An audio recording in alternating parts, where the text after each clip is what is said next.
working on that. And then I don't know if I told you, reason I got into writing and publishing was because of my daughter as well. So she's got 2 books out there. And we got a website called RitortoFamilyBooks.com. So we got her books out there. We started a little series called the Visible Girl series. So her new book's called A Little Bit Louder. So we're in the production of her audiobook. So that's still underway. Just so you guys listening to this, if they're interested, I have, if you can get the autograph copy of my first book for only $8 off the Ritorto Family Books website. You just got to go there and buy it. And for limited time, right? Yeah, for limited time. Only for $8, limited time. That's good. Yeah. And then you can also get the hardcover books from our website only. But Barnes & Noble and Amazon, Barnes & Noble, you just get the paperback. Amazon, you get the Kindle or paperback.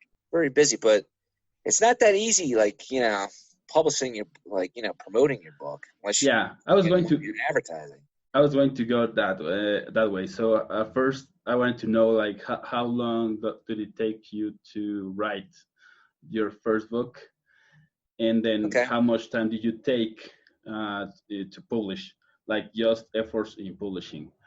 Because I think that'll be helpful to the audience. Yeah, I think the first book, I gotta say, was probably 6 months. I would say they were both. The first one I started 10 years before, but I only had maybe 20 pages into it. So I think they both took me 6 months.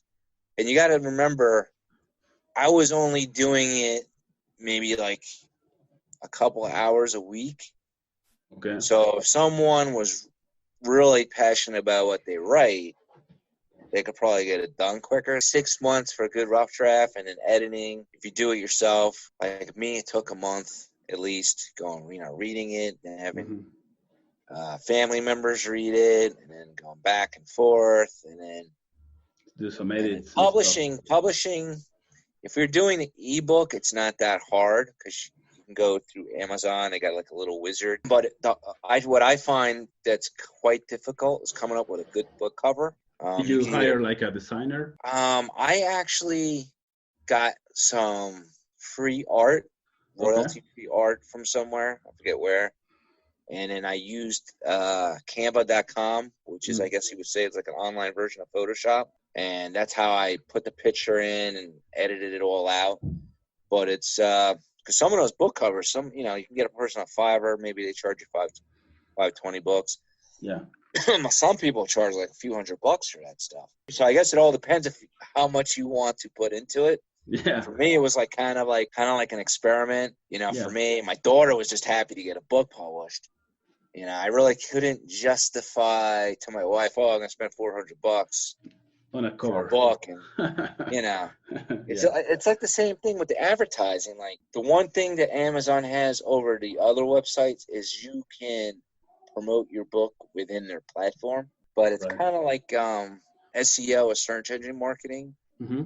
So you could end up spending a lot of money and not getting the result. One sale, but that one sale won't justify. I've been thinking about trying that again, but you got to do a lot of research. You got to find out what keywords people are looking for, matching up, and it depends on what your genre is. The second book, actually, I would say the first book too was a little easier. You can put vampires, you select vampires, witches, cult, paranormal.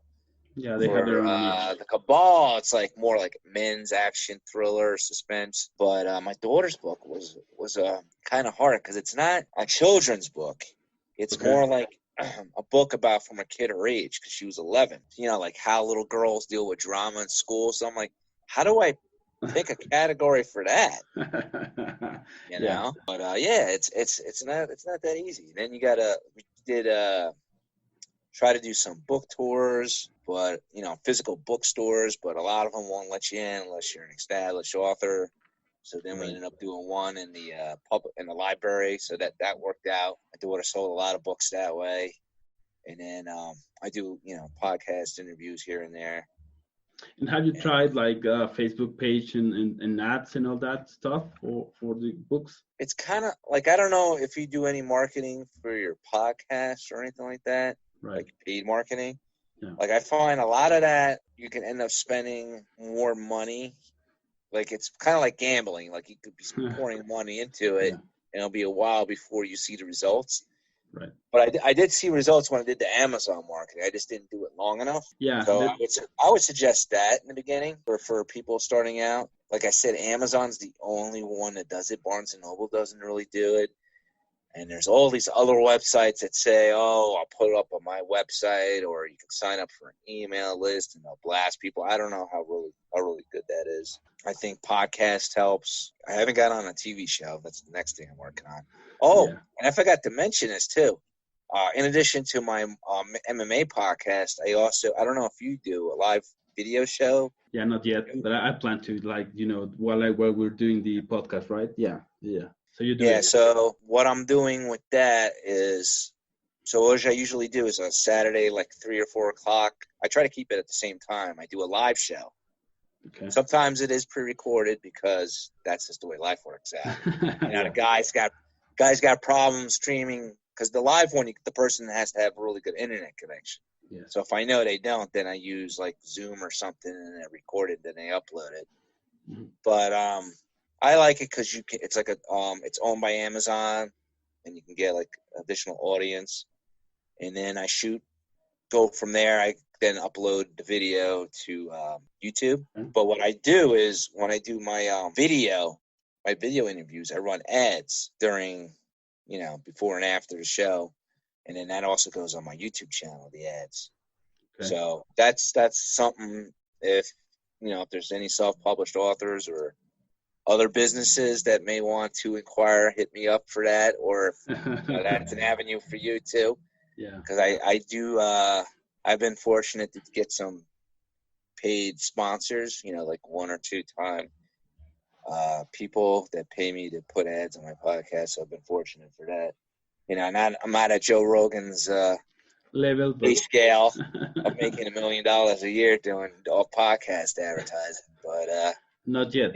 Keeps it interesting. Yeah.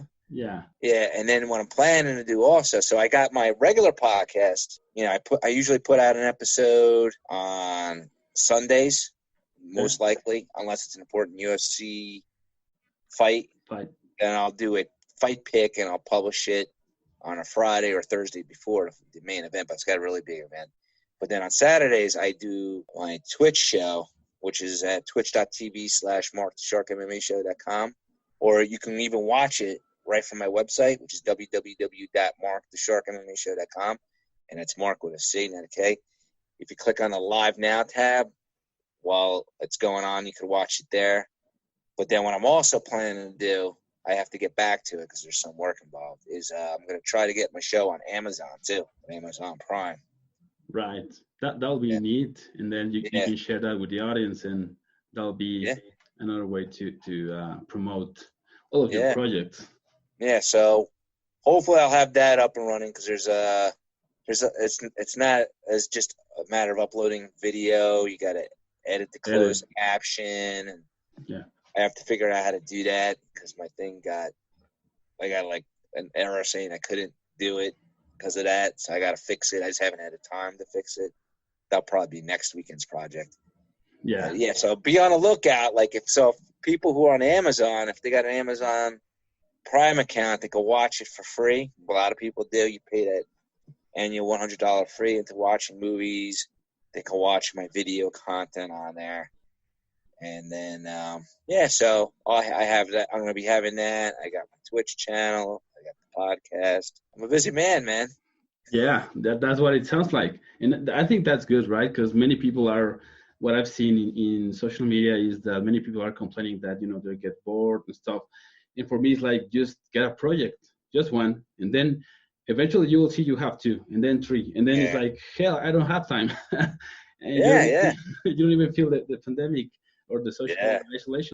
Project for me during this COVID virus, I built a guitar. Okay. I bought like some cheap guitar off eBay for like $60, and I ripped all the paint off it, and then I repainted it to look like this there's a guitarist I like from an 80s metal group called Dokken. His name's George Lynch.